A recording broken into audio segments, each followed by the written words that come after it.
serviços de grupos de operários industriais na metrópole global.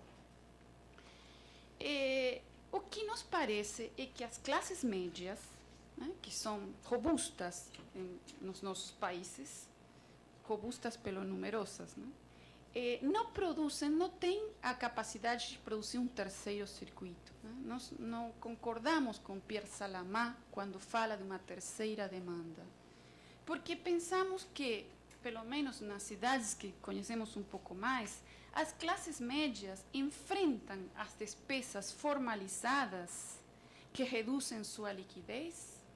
Né? Elas primeiro enfrentam isso, pagar a casa, pagar o carro, etc., etc., e como forma de equilibrar o seu orçamento, elas passam a consumir, ou continuam consumindo, no circuito inferior fracionadamente, ou tomam mais crédito no circuito superior, né? Direto ou indireto, comprando coisas ou tomando dinheiro no circuito superior. Então, mais do que um circuito intermediário, evidente que isso tem que continuar discutindo, mas mais do que um circuito superior, mais do que um circuito intermediário, esse superior marginal, nos parece um conjunto de divisões territoriais do trabalho que se caracteriza pelas atividades de relação entre as demais formas da economia e que tem, mais do que as outras, uma alta sensibilidade perante as transformações tecnológicas e organizacionais. Né? Um outro dado forte hoje dessa relação entre os circuitos são as relações, e já vou faltar pouco para terminar, são as relações de abastecimento e o papel dos atacadistas. Né? O crescimento do porte e da topologia dos atacadistas do circuito superior, nos parece, está em relação direta com a urbanização do território. Por quê? Três coisas, pelo menos. A desvinculação entre a produção agropecuária e industrial dos lugares e a crescente oferta de produtos nesses mesmos lugares. Quem pode ter essa escala de ação são grandes empresas do circuito superior. 2. Pela financiarização da economia e do território, né? Com a consequente ou a respectiva possibilidade de fazer fluir os dinheiros nos territórios nacionais. E 3, a técnica da informação, né, que permite o just-in-time, o just-in-case, o just-in-time e assim por diante. Então, me parece, no olhar metropolitano, uma interferência crescente dos atacadistas no circuito inferior. Como vimos ao longo dos anos que estamos pesquisando, temos a impressão, enfim, não é só impressão, temos dados também, é que esse comércio cada vez compra mais do que antes nos atacadistas, né? Com as adaptações entre ambos os circuitos e a coexistência com outras formas de abastecimento.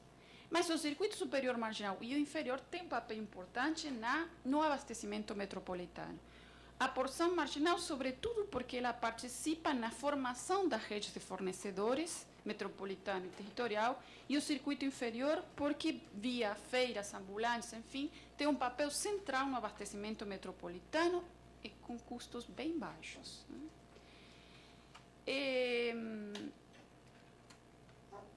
A redefinição de atividades do circuito inferior a partir das modernizações do circuito superior, que é o núcleo, vamos dizer assim, da interpretação, isto ganha hoje novas realidades. Vocês devem conhecer melhor do que eu o programa que a Gol tem para produzir combustível, né, aéreo em função do óleo reciclado. Está avançando, enfim, com esse programa. Bom, o que nós vimos nas áreas pobres pesquisadas é que essa reciclagem do óleo para produzir sabão, sabonetes, enfim, detergentes, coisas assim, isso vem caindo como atividade do circuito inferior porque tem as ações de responsabilidade social empresarial, por um lado, políticas do Estado de reciclagem, de proteção do meio ambiente, enfim. Então, para eles, esse insumo que antes era de graça, era fornecido pelos parentes, pelos amigos, pelos clientes, agora essas pessoas vão deixar o óleo usado de cozinha em certos postos específicos. Então, vejam como por isso eu digo essa sensibilidade, essa transformação permanente da economia. Então, eu diria que fechando esses elementos relacionais, tudo isso também nos ajuda a pensar o comando da metrópole sobre o território. Quer dizer, esse comando metropolitano da cidade é exercido particularmente a partir dos círculos de cooperação, isto é, das atividades imateriais, como foi aqui também explicado, né? Essa economia política da urbanização se faz, a metrópole faz, sobretudo, a partir do dinheiro, das finanças, da alta tecnologia, enfim. Agora, essas atividades metropolitanas são as que nos permitem formular a pergunta de como essas atividades relacionais modernas determinam a distribuição de instrumentos de trabalho, de capitais, de empregos, de finanças no território nacional. Então, isto, me parece, cria novas topologias, né, no território, que são concomitantes a esse crescimento autopropulsivo do circuito inferior, que faz da metrópole, ou de certas metrópoles, cada vez uma forma geográfica mais moderna, né? Isto é ainda maior quando temos um dado político, isto é, aqueles países onde essa metrópole, além do mais, é a capital do país, né?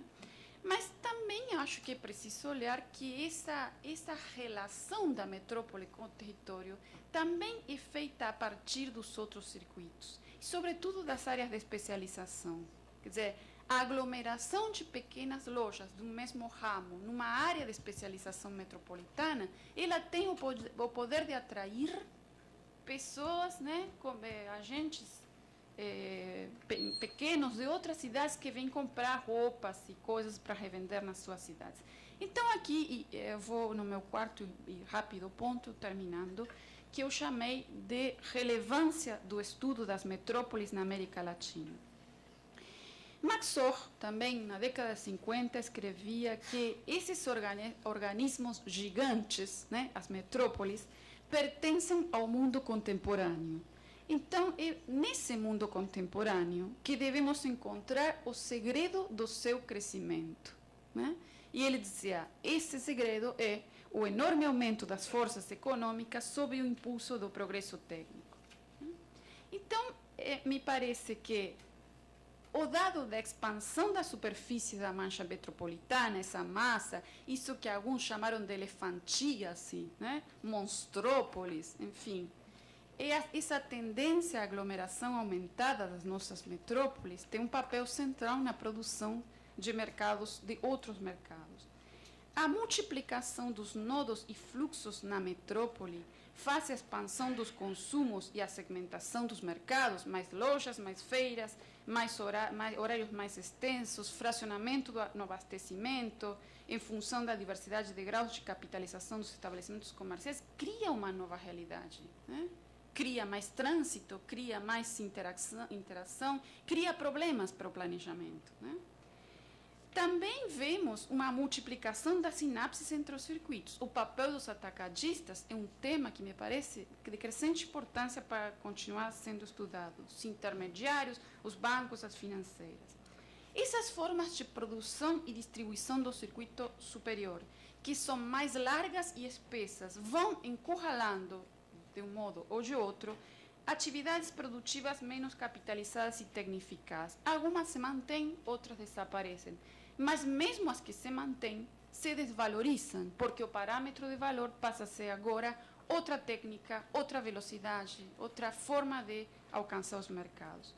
Nas metrópoles industrializadas, ou que estão em áreas de industrialização complexa, o que parece é que há uma maior interdependência contígua dos circuitos. Quer dizer, há uma produção de ofertas e demandas mais endógena, e isto cria uma situação diferente daquelas onde não há uma ausência, onde há uma ausência de articulação local das atividades, né? E onde há uma distribuição regressiva da renda.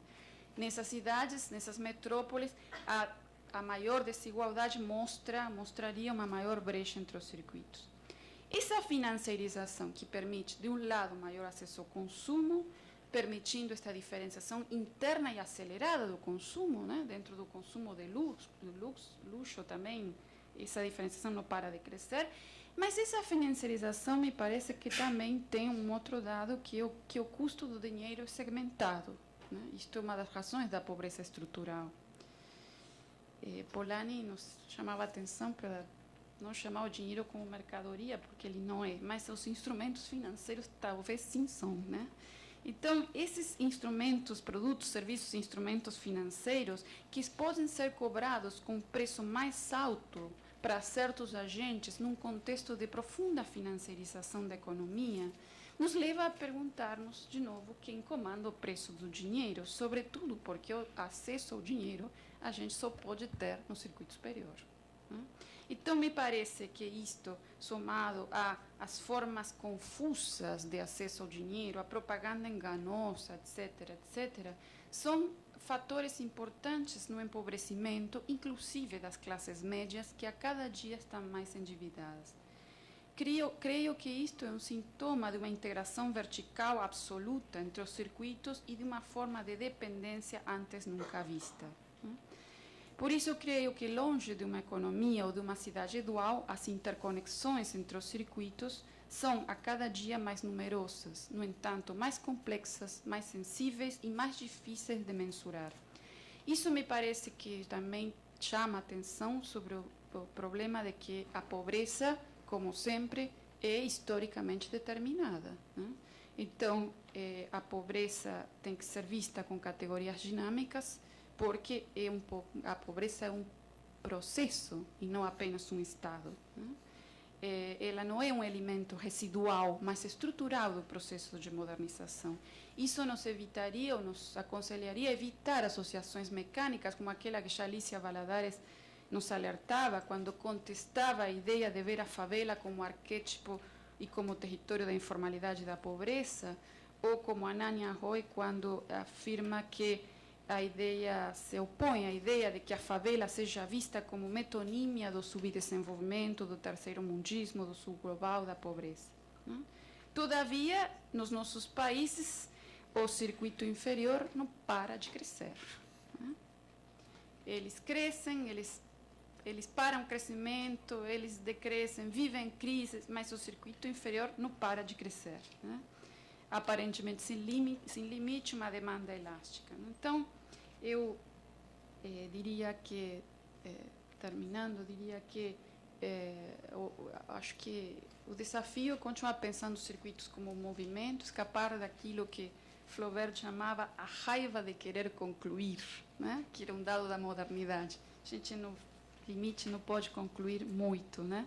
Mas, evidentemente, tem alguns sinais, como o fato de que esse comportamento da finança contemporânea está fazendo da metrópole um verdadeiro sumidouro da riqueza socialmente produzida, né? Então, Ana Clara Torres Ribeiro, em 2012, alertando sobre o risco da simplificação excessiva e, em consequência, da perda de densidade da vida social e das características únicas dos lugares que podem provocar as reduções e as sínteses, apesar desse risco, ela dizia que as reduções controladas da complexidade permitem identificar processos apenas esboçados e sínteses que possibilitem a projeção de futuros alternativos. Por isso, me parece que pensar políticas que valorizem as economias de aglomeração, né, da pobreza, onde os agentes podem coexistir com diferenças de capital, de técnica, de consumo, enfim, é um dado importante. O outro dado é entender que as áreas envelhecidas da cidade são verdadeiros reinos de criação de atividades e de empregos. E mais do que ser punidas pela diferença, o que teríamos que encarar são políticas que ataquem a desigualdade, né?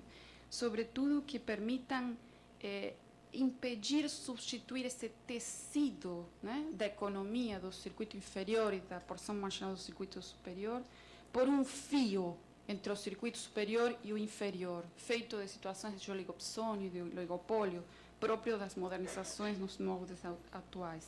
Então, creio eu que, por isso, é mais necessário do que nunca antes continuar teorizando e analisando a metrópole. Muito obrigada.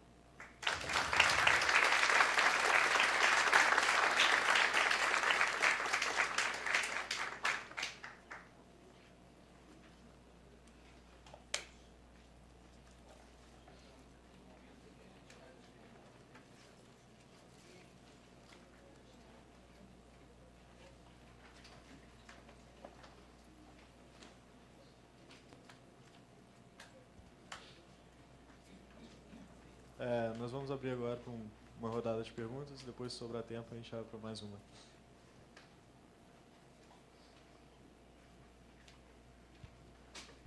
Ô, Maria Laura, parabéns, foi um... Tá? Excelente a sua exposição. Acho que ela traz uma contribuição teórica e um certo pessimismo, né? Eu acho que o que se aponta e desenha é uma visão bastante pessimista do futuro. Parece que o circuito inferior vai crescer de uma maneira geométrica e o outro de uma maneira aritmética, né? Então, qual será a solução para as cidades? Mas eu vou começar só apontando, você relacionou no início metropolização com globalização, e, na verdade, tem um terceiro termo que você explorou bastante, que foi o financeiro, né? Na verdade, acho que são 3 termos que você interrelaciona e cruza com esses 2 circuitos. E eu sempre perguntei para mim, né? E aí você vê, a tua grande preocupação nos últimos anos é de trabalhar a unidade desses circuitos e não formular uma ideia ou então construir um modelo explicativo dualista. Então, eu acho que essa integração está posta, né? Eu acho que você consegue desenvolver. Ainda teria para discutir o termo marginal, mas não é isso que me interessa discutir. Mas eu fiquei pensando o seguinte: quando você mostra aquela foto do mototáxi em Manaus, no Orelhão, usando o espaço público como propaganda, e quando eu penso que essa metropolização ela está vinculada a um desenvolvimento do capital financeiro, íntima relação com o imobiliário, e que faz crescer o preço da instalação, seja para moradia, para comércio, etc. Então, é que eu vejo aí um futuro difícil de você resolver, né, do ponto de vista da alocação formal desse comércio. Mas o que eu queria estar pensando também nessa unidade desses 2 circuitos, e como a forma que você foi expondo, talvez nem o circuito superior esteja vendendo carros, automóveis, apartamentos, né? E nem o circuito inferior, agora com a maquininha que também tem de crédito, né? Isso me deixou com uma questão. Será que a unidade desses 2 circuitos que você explorou muito bem também não estaria residindo que é falso essa venda do carro, essa venda do apartamento, essa venda desses produtos de preço menor pela maquininha? Na verdade, o que eles estão fazendo e o que dá unidade, eles estão vendendo dívida, né? Eu acho que aparentemente são bens e serviços, mas eu acho que o que dá a unidade desse movimento, né, é a dívida como consolidação e unidade mais fundante, mais essencial na amarração dos 2 circuitos. Então, só colocando para você pensar se aí não estaria um fio condutor.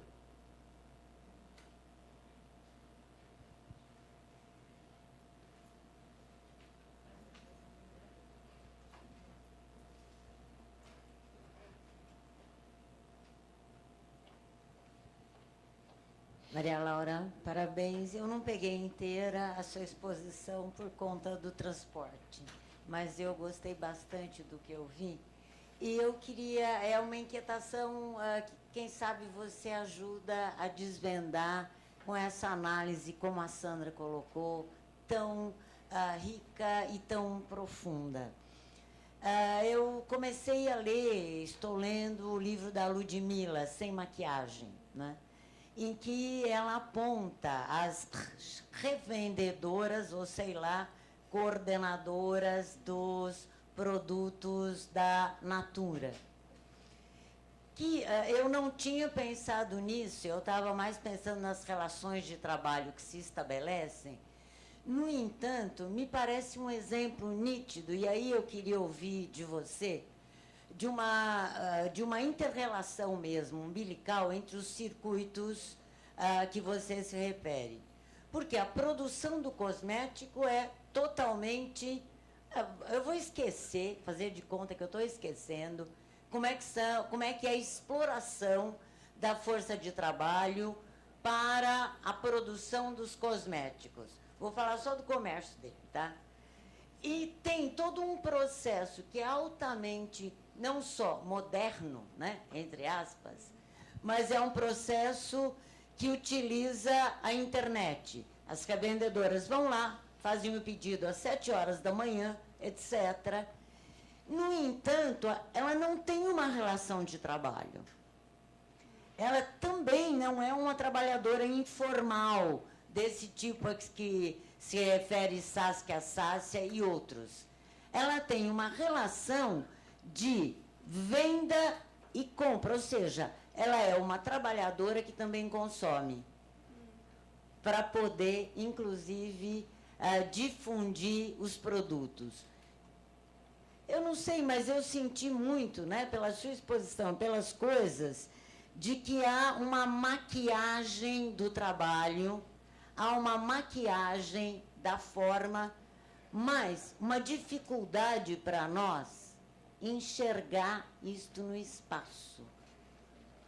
Porque a venda é de porta em porta ou em determinados lugares. Queria te ouvir um pouco para ver se essa relação que eu estou fazendo, ela corresponde a uma possibilidade de análise pelo circuito superior e inferior.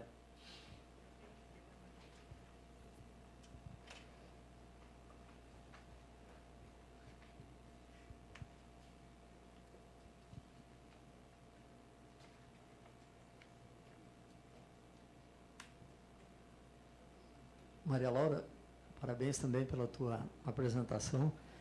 E eu acho que é muito importante essa releitura, né, da teoria dos dois circuitos do Milton.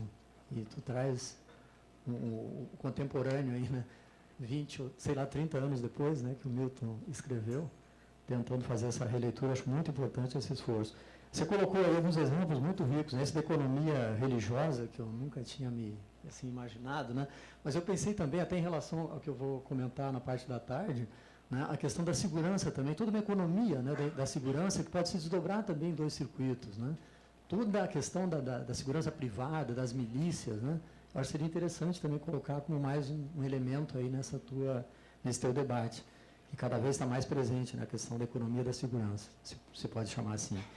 E uma contribuição também ao teu trabalho, eu acho que a questão de precisar os termos, né, quando você fala dos elementos constitutivos e relacionais desses circuitos, talvez o elemento, a diferenciação entre constitutivo e relacional seja um pouco complicada na palavra, né? O conteúdo eu entendi perfeitamente, né, o que você estava colocando, porque não há constitutivo que não seja relacional, né? Para ser relacional, a relação tem que ser constitutiva, né? Até para ser fiel ao Harvey, né, aqui com o relacional em relação ao espaço. Então, talvez outro termo melhor, né, para algum mais centrípeto, mais específico, outro mais aberto, mais, né, voltado para fora, não sei. Né, talvez pensar outros termos, porque o relacional não faz contraponto com o constitutivo nesse sentido, né? O constitutivo, ele é eminentemente relacional. Só isso.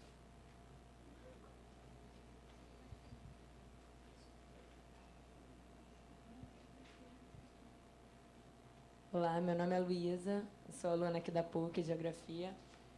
E, na verdade, atualmente eu tenho percebido que classe média alta classe alta tem procurado o circuito inferior para consumir, seja coisinhas, objetos, vestido, enfim, qualquer coisa. É até o que a gente chama de garimpar, né? Comprar coisas mais baratas em vez de em lojas do circuito superior.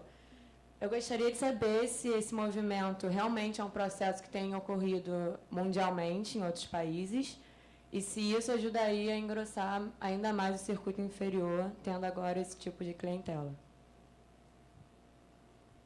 Vou passar para a última pergunta, depois a gente encerra esse bloco e mais perguntas ficam para o próximo. Bem, Laura, parabéns. Agora, eu falei que não ia fazer perguntas, mas eu vou fazer comentário. Primeiro comentário, eu acho que você não, a questão dos circuitos, como disse a Sandra, está interessante, porque você conseguiu dialetizar e unir os dois, mas eu acho que tem que pensar também na questão das redes, as redes de solidariedade. Aí, quando você falou da maquininha no circuito inferior, aí entra a questão da rede de solidariedade social, porque a maquininha não serve só para um, serve para uma dúzia. É assim, eu não tenho a maquininha, mas o meu colega tem. Então, a gente passa o seu cartão na maquininha do colega e eu me acerto com ele depois. Então, aí você tem uma rede social que está operando no circuito inferior. Agora, no circuito superior, você tem outros tipos de redes, que são os contatos e articulações que se fazem. O Castells, já naquele livro dele, Galáxia Internet, alguma coisa assim, ele fala que as grandes decisões são tomadas nos campos de golfe, alguma coisa assim. Então, você tem essas redes que estão operando nesses dois tipos de circuito. E aí, dentro do... Bem, esse é o primeiro comentário. O segundo comentário, são comentários, não são perguntas. O segundo comentário é que você falou das saias evangélicas, e eu vou te falar que a coisa é um pouco pior aqui. Você conhece a Igreja Universal do Reino de Deus? Eu tive uma secretária que era da Universal do Reino de Deus. E eu fiquei sabendo que tem o Shopping de Deus. É um pouco pior, porque você tem, você tem redes sociais em que você tem a hora do namoro e tem coisas que se compram dentro dessa coisa toda, que vão desde roupa, artefatos, participação nessas redes sociais, ou seja, toda uma coisa muito mais moderna do que apenas as saias evangélicas. É muito pior do que isso. E aí tem redes sociais que funcionam em termos de que você faz parte daquela igreja e você vai consumir com correligionários da igreja. Você não vai consumir num outro que não é evangélico. Então, você tem... E você consegue descontos. E isso não só com os evangélicos, mas com outras religiões. Mas com os evangélicos isso aparece com uma força brutal. Principalmente no Universal do Reino de Deus, que é a que tem mais dinheiro. Bem, era só isso, só dois comentários. Aqui no Rio de Janeiro. Ah, sim, e você paga as coisas com cartão de crédito na Universal do Reino de Deus. Você consegue namorado, você manda e-mail, tudo isso. Maria Laura, meus parabéns, acho que foi... Esther, deixa eu falar, Esther. Acho que sua exposição foi claríssima, muito rica, trouxe vários elementos para a reflexão, principalmente quando você coloca essa dimensão da metrópole como sumidouro, né, da economia, da acumulação. E como trabalhar a questão das deseconomias sob essa perspectiva dos conflitos e da combinação entre os dois circuitos. E pensei também, quando, numa perspectiva do circuito superior, pegando a classe AAA, a proliferação dos chamados brechós, não é? E como ele está disseminado em todas as classes, mas principalmente no mercado de luxo, né? O que é esse brechó? Como que você tem uma seletividade da mercadoria e a mesma coisa, uma rotatividade dessa mercadoria, como ela vai passando de mãos, mantendo com o seu estado, com a sua grife. Muito obrigado aí pela exposição, foi maravilhosa.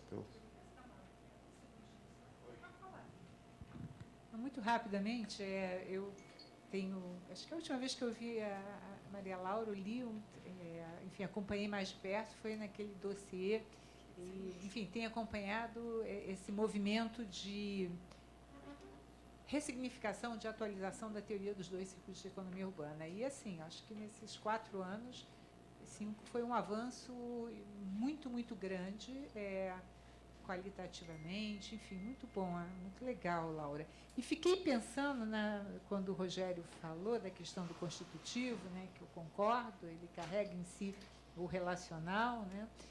Aí fiquei pensando, mas qual seria o conceito? Será que não seria atributo? né? Uma ideia no lugar de constitutivo, né? Atributo são essas características internas, né? Inerentes ao circuito, enfim, mas é para pensar todo mundo. Mas parabéns. Bom, eu volto a palavra então à professora Maria Laura Silveira para o encerramento desse bloco de debate. Bom, muitíssimo obrigada por todas as reflexões, contribuições. Não serão respostas, evidentemente, serão alguns comentários, mas eu vou levar comigo para continuar pensando.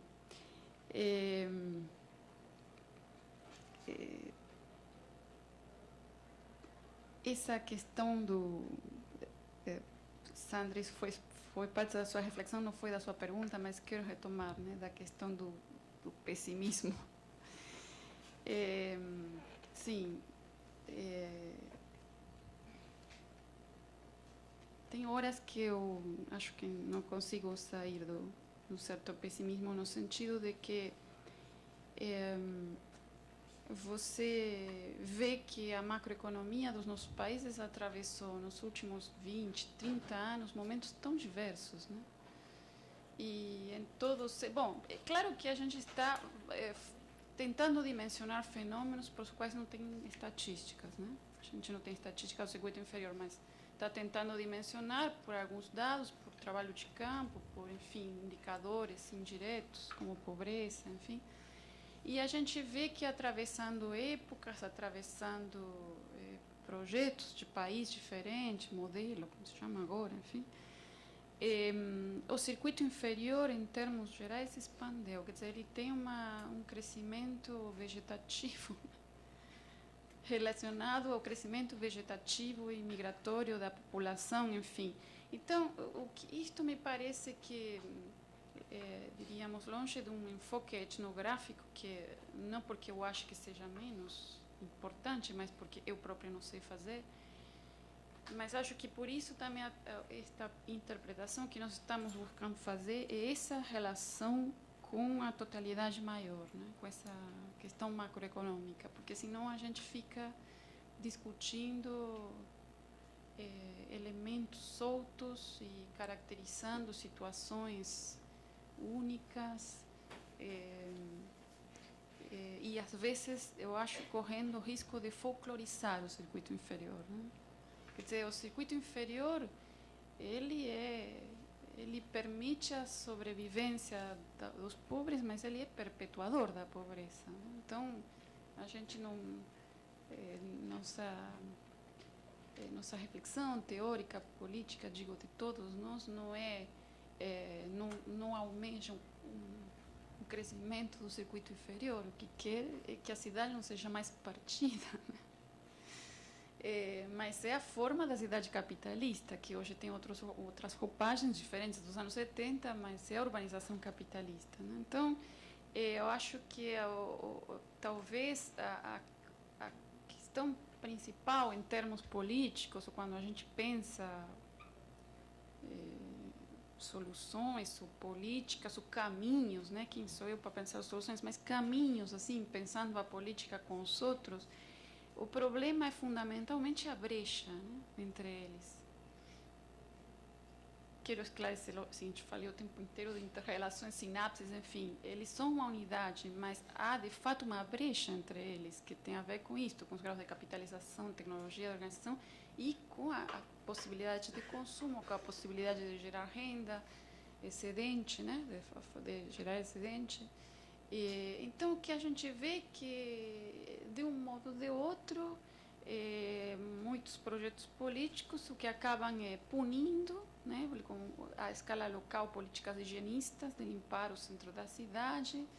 Então, aquele sujeito que sabe melhor do que ninguém, que naquela rua passam 500.000 pessoas por dia, vem iluminado e diz assim, não, vamos construir um camelódromo.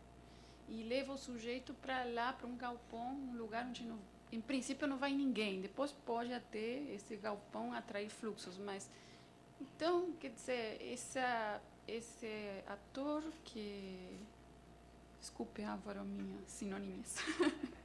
Esse ator que conhece a cidade melhor do que o político, do que o planejador, é levado para um lugar onde, tirando a contiguidade dele, tiraram o seu conhecimento e tiraram no mercado, né? Então, eu às vezes tenho a impressão que, por mais que mudem os signos políticos dos governos, há uma forma de pensar o território e a cidade que permanece como se fosse um conjunto de ideias consolidadas muito difíceis de quebrar, né? Então, acho que isso que me deixa, às vezes, um pouco pessimista, e também me deixam pessimista políticas macroeconômicas que, ora, pensam, de novo, aquela velha história, vamos crescer para depois distribuir, né? Quando todo modelo de crescimento leva embutido uma forma de distribuir o que se gera, né? Ou então governos que fazem um discurso pretensamente progressista, mas afinal continuam rotulando melhor do que outros, que alguns atores da sociedade podem chamar de lucro, legitimar esse excedente como lucro e outros não. Então, acho que é isso que é um problema, e acho que das nossas reflexões, muitas vezes a divisão escalar marcada, né? A gente discute, ora o território, as regiões, não sei o quê, políticas de Estado para regiões, e separadamente as cidades, quando tudo é realmente uma unidade, né? Eu acho, não tenho como não concordar com você. Acho que isto que você sintetizou numa frase é o que dá unidade é a venda da dívida, né? Eu acho que é exatamente isso. Quer dizer, o que significa dizer, em outras palavras, que a variável dominante, determinante da época é o financeiro. Então, se é o financeiro, e aqui há um outro debate que acho que é interessante, a gente precisa ver todas as camadas sociais e todos os lugares atravessados por essas variáveis determinantes, porque senão também aí vem um risco de um outro discurso, que é ver a pobreza como a histórica, né? Então, no mundo que se financiariza assim, não tem como os pobres não estarem financiarizados. Um mundo que consome, não tem como o consumo não chegar nesses. Então, e aí, de novo, né, as políticas e os políticos que chegavam mostrando indicadores de crescimento do consumo. Então, o cara pode ter um LED e um celular, mas não tem seguro odontológico, nem tem esgoto na porta da casa. Então, ele pode ter passado da classe A, B, C, sei lá, D para C, etc., mas continua sendo pobre, porque não tem acesso àquilo que em algum momento acreditávamos que eram os bens de direito comum, né? Aqueles bens produzidos e distribuídos socialmente, sem os quais a vida vai à deriva, né? Então, não me emociono quando vejo que aumentou o número de celulares, porque as pessoas continuam sem dentes, né? Então, eu acho que isso é um pouco desconhecer isto que você fala, né? É a dívida. Então, o sujeito entra numa ciranda, né? Então, a ciranda não é só feita pelos especuladores lá no centro empresarial, é a ciranda que impacta essa vida, né? Ana Clara também, num artigo muito bonito sobre a sociabilidade urbana, falava desta rispidez que se instala hoje entre os pobres ao ritmo do crescimento das dívidas pessoais, né? Então, a gente também viu em campo coisas como esse empréstimo de nome, né, da maquininha também. Eu chego lá, mas de nome, quer dizer, o pobre é a única coisa que tem o nome, né?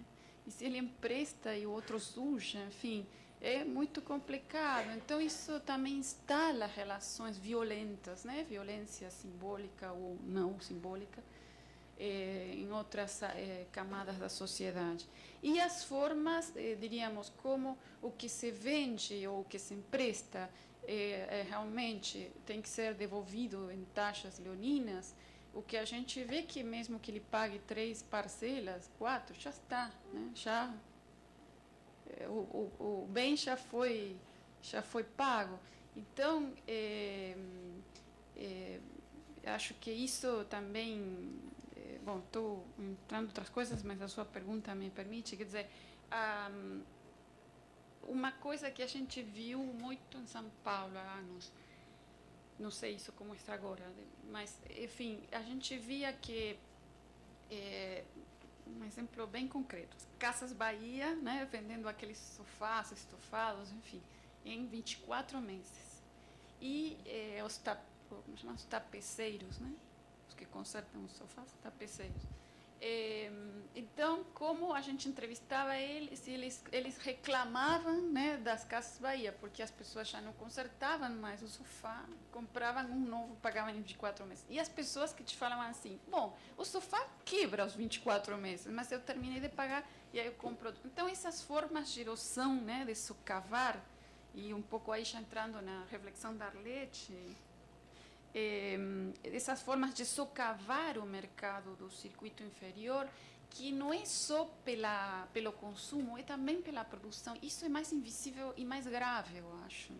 Porque a Magazine Luiza, a Casas Bahia, etc., estão lá, isso é mais simples de ver, de pensar, de tomar, mas que estão tirando esse mercado de comércio, né, do circuito inferior. Mas há também essa produção, né, que é uma produção porque é a grande escala e então ela pode ter outros custos, ou porque é uma produção muito sofisticada que o circuito inferior não pode fazer. Estou me juntando as coisas. Mas aí eu acho que também, me perguntando com a professora Arlete, né, essa coisa da fabricação que você... É um debate que você não quis entrar aqui, mas que está... Quer dizer, eu me pergunto, Arlete também, se... É uma coisa que venho pensando, porque nos anos 70, né, quando Milton escreve O Espaço Dividido, enfim, tinha aquele debate muito forte, né, do setor informal, etc. E então, uma das coisas que ele contestava era o fato de que essas propostas da informalidade normalmente consideravam que os pobres só vendiam ou distribuíam coisas, mas não fabricavam, né? E uma das coisas que ele falava, não, essa economia também fabrica. Agora, eu poderia dizer, não sei se a gente não encontrou as situações mais significativas, mas eu já não estou tão certa disso. Eu tenho a impressão que assim, você pode encontrar aquele que fabrica o sorvetinho, a sacolinha, mas é muito marginal dentro das atividades do circuito inferior. Em geral é venda, distribuição, é serviço, enfim.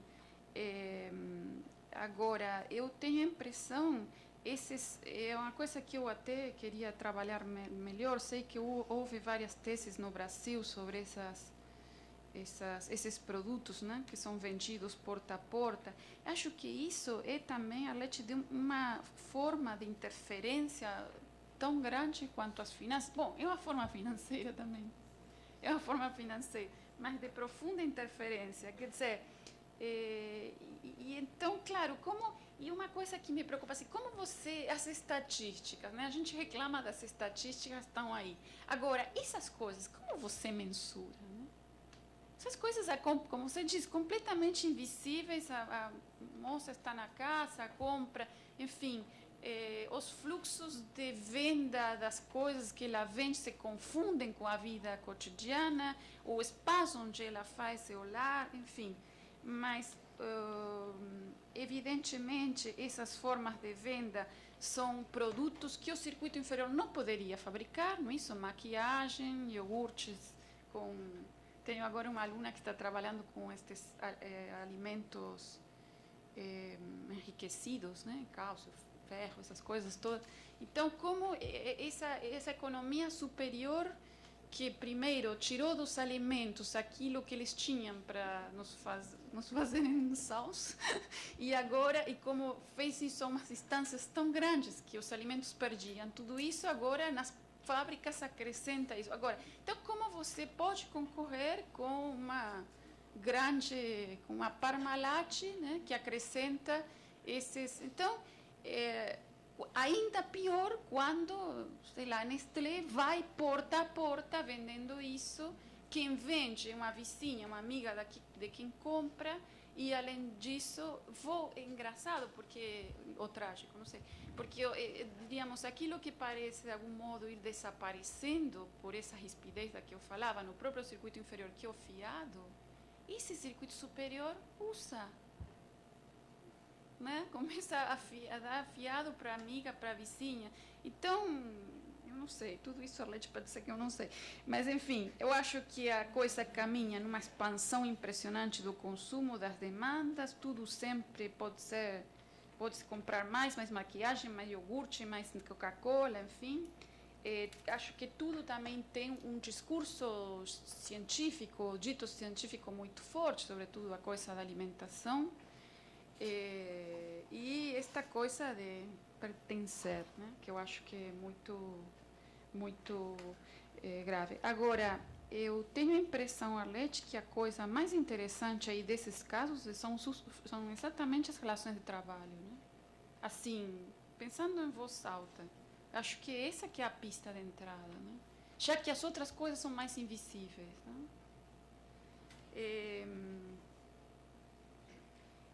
Sabe, Rogério, que essa... Eu vou falando, esqueço do horário, desculpa. Essa questão da economia da segurança, que eu não tinha incluído, mas, assim, o real me trouxe uma situação há pouco, que foi numa feira, lá essa que eu mostrei até uma fotografia, Bonorino, em Buenos Aires, né? Consegui conversar porque essa feira ela é organizada. Então, tem uma ONG, instituição, enfim, foi um pouco confuso o entrevistado, não foi muito claro, mas é uma feira que nasceu dos bolivianos. Na Argentina tem uma imigração boliviana muito importante nos últimos anos. É antiga, mas nos últimos anos, embora agora estão voltando para a Bolívia, porque a Bolívia está melhor. Então, mas enfim, eles que criaram a feira, hoje tem outras. Então, tem uma coisa muito, assim, particular nas coisas que são vendidas, né, da alimentação, enfim, coisas muito típicas da dieta. E aí, quando conversávamos com o presidente da ONG, porque nós tínhamos visto uns caras com um colete, assim, de segurança, né, circulando, né? Então, eles próprios têm essa organização, os feirantes pagam uma taxa. Então, quero dizer que numa coisa que não é permanente, só aos domingos, né? Uma organização que não é do Estado e não é de uma empresa, já a economia da segurança aí já tem uma pista, né? Porque eram muitos, tinha hierarquia entre eles vão circulando e como sempre a gente vê nessas economias da aglomeração importantes das nossas metrópoles, a gente vê até anéis, né, territoriais. Então, você tem aqueles postos, aqueles barracos mais consolidados e tem pessoas que passam com um carrinho no supermercado vendendo um tempero para a sopa, sei lá. Então, esses não estão pagando a contribuição nessa feira que eu pesquisei. Eles não estão pagando, mas os outros deixam circular. Agora, depois a feira vai entrando na favela, lá, vai entrando assim, e fazendo outros anéis, e aí eles não têm nada a ver com isso. Então, também não cuidam da segurança nem da limpeza, porque um dado que eles insistiam muito em deixar a rua limpa para depois não ter problemas com a prefeitura, né? Quando tiveram problemas com a prefeitura, eles fizeram vários piquetes para reclamar, né? Bom, a questão do constitucional e o relacional, as palavras melhores sempre vêm depois das ideias, né? Mas eu pensei bastante nesses termos, estou pensando neles no sentido filosófico, quer dizer, por isso também quando comecei, eu falei, essa divisão muito artificial, não é isso? Porque quando você fala, por exemplo, se você fala dos objetos ou das coisas e não fala dos nexos, com a ilusão de que depois você vai restabelecer os nexos vão vir nunca mais, porque os nexos são nexos das coisas, né? E isto é a mesma coisa, quer dizer, eu estou falando de elementos constitucionais constitutivos, porque eles fazem parte da coerência interna do circuito, né? Então, o circuito inferior usa uma certa porção do meio construído, ele tem uma forma uma quantidade, uma forma de usar o capital, a tecnologia. Então, são inerentes à sua constituição. Evidentemente que se a gente insiste, como insisti no início, de que o fenômeno urbano é uma unidade, isto é só um artifício de método, porque eu não vou poder discutir nada constitutivo sem falar das relações que também fazem a Constituição. As relações são relações constitutivas também, mas o que eu queria diferenciar com as duas coisas, eu prometo, Leila, Rogério, vou continuar pensando, ver se chegam palavras melhores, mas o que eu queria insistir é na diferença entre a coerência interna de cada circuito e a relação entre eles. Mas eu acho que o conteúdo filosófico dessas palavras ainda é interessante, mas veremos. Bom, Luísa, né? Eu acho muito interessante isso que você diz. Eu não sei. O único exemplo que me ocorre é esse dos minutos em Bogotá, porque quando comecei a fazer perguntas sobre isso, uma das coisas que me responderam, ali se tratando de um serviço, não é um garimpo, né, mas é um serviço, uma das respostas que eu obtive é que não é que as pessoas que vão e pedem contratam os minutos são pessoas que não têm celular. Ao contrário, mas que por um problema, juntando com